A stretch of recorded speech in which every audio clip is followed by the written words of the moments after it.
La séance est ouverte. Frédéric Boisseau, Philippe Braham, Franck Brinsolaro, Jean Cabu, dit Cabu, Elsa Kayat, Stéphane Charbonnier, dit Charb, Johan Cohen, Yoav Attab, Philippe Honoré, Clarissa Jean-Philippe, Bernard Maris, dit oncle Bernard, Ahmed Merabé, Mustapha Ourad, Michel Renaud, François Michel Saada, Bernard Verlac, dit Tinius, Georges Wolinski. La semaine dernière, des êtres humains que le fanatisme transforma en automates de la mort ont assassiné des journalistes parce qu'ils étaient libres, ont abattu des policiers parce qu'ils étaient républicains, ont exécuté des citoyens parce qu'ils étaient juifs.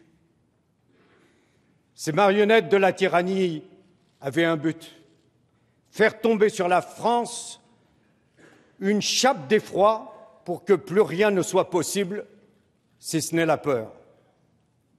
Ils avaient un moyen, abolir le sentiment de fraternité pour que désormais nous ne voyions aujourd'hui dans l'autre qu'un objet de méfiance et demain un objet de haine. Ils ont voulu abolir la France des Lumières, cette France dont nous sommes les représentants, les héritiers, les garants. La France de Charlie Hebdo. C'est la France de l'écriture et de la démesure.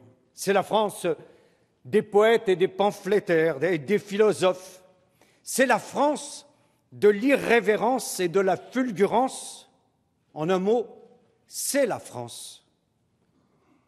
Et puis, il y eut l'attentat antisémite, barbarie sans nom, sauvagerie ultime qu'aucun mot ne peut qualifier. En tout, ils étaient 17 êtres humains que l'ignorance et l'obscurantisme n'ont pas laissé vivre. 17 concitoyens que nous n'oublierons jamais. J'exprime toute la solidarité et la compassion de l'Assemblée nationale aux familles des victimes de ces assassinats. Avant-hier, dans les rues des villes et des villages de France, cœur gros et tête haute, notre peuple a montré aux barbares du monde entier que la République demeurait debout. Debout, unie et reconnaissante notamment à l'égard de la police de la République qui a payé un lourd tribut à sa vocation de placer notre sécurité au-dessus de leur propre vie. Et je veux, en votre nom à tous, dire à nos forces de l'ordre la fierté et la gratitude de la représentation nationale. Le monde entier a pu voir la détermination d'un peuple qui a toujours traversé les épreuves de son histoire par sa capacité à se transcender, à dépasser toutes ses singularités pour se penser indivisible.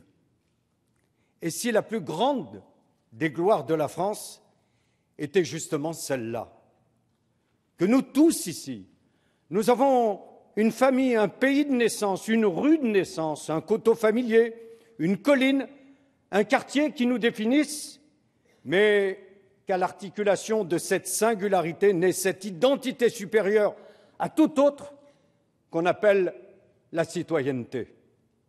Cette identité qui permet que toutes les différences les plus belles ne soient pas des dissonances, mais au contraire, qu'elles deviennent les consonances les plus justes. Et maintenant, avant-hier, dans les rues de France, par la force de ces vagues déferlantes, comme par l'impact de survie, l'esprit public s'est rallumé. Ce désir de résistance, c'est aussi une renaissance. Ces manifestations magnifiques d'unité nous confient à présent une responsabilité devant notre histoire. Elles devront aboutir dans les jours, les semaines, les mois qui viennent à des choix forts. Unité de la nation et autorité républicaine, tel doit être notre équilibre vertueux. L'unité nationale.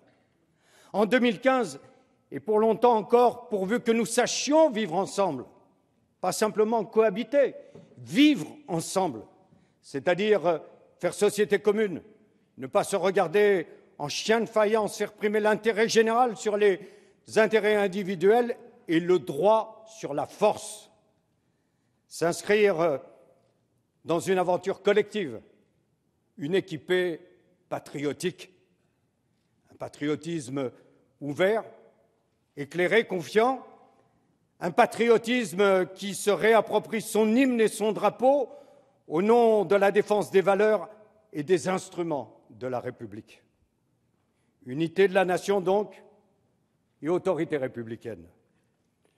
Nous sommes bel et bien en guerre contre le terrorisme et la barbarie.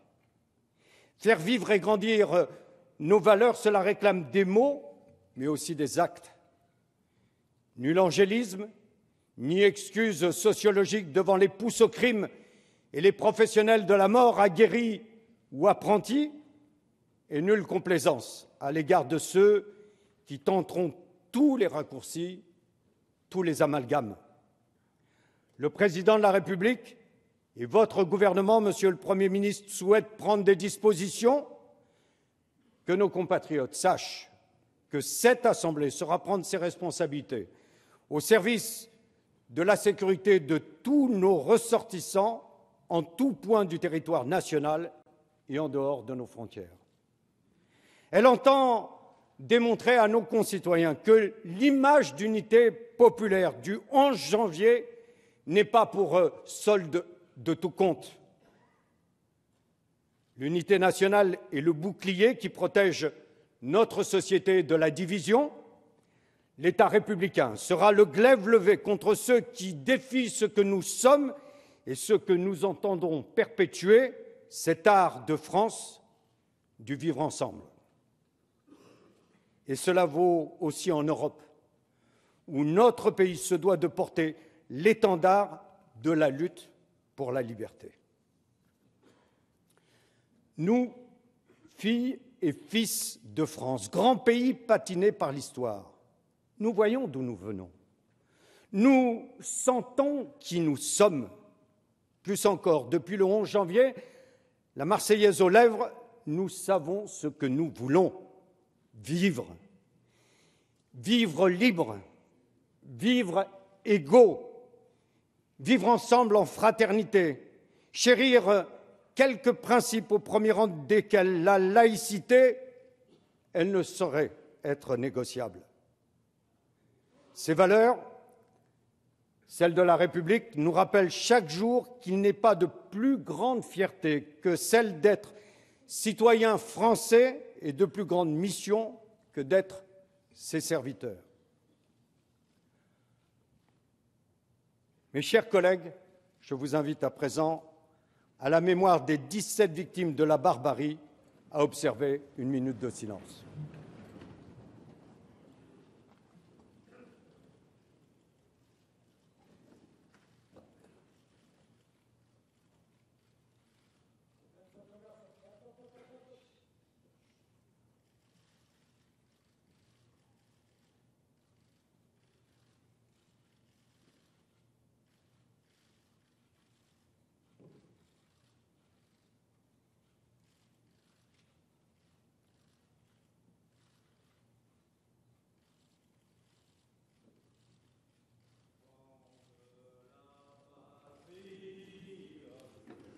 de gloire.